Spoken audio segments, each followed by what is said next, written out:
வணக்கம். இன்று கௌரி நல்ல நேரம் என்றால் என்ன?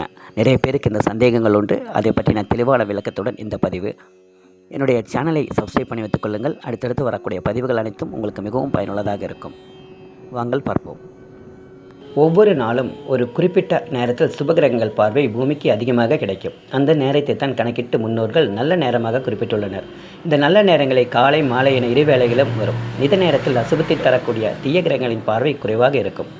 கௌரி பஞ்சாங்கம் என்பது ஆதி காலத்திலிருந்தே கடைபிடிக்கக்கூடிய முறை.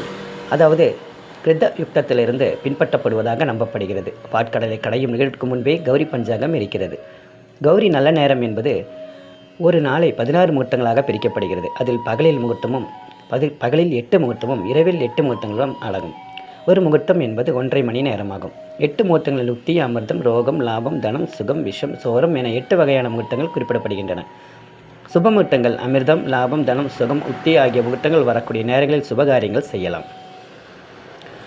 ஆனால் அதிலும் சில கவனிக்க வேண்டிய, தவிர்க்க வேண்டிய விஷயங்களை நாம் கணக்கில் கொள்ள வேண்டும். அதாவது கௌரி நல்ல நேரம் என போடப்பட்டிருப்பின் நாள்காட்டியில் யமகண்ட காலம், குளிக காலம், ராகு காலம் என காட்டப்பட்டிருப்பின் அதை தவிர்ப்பது நல்லது.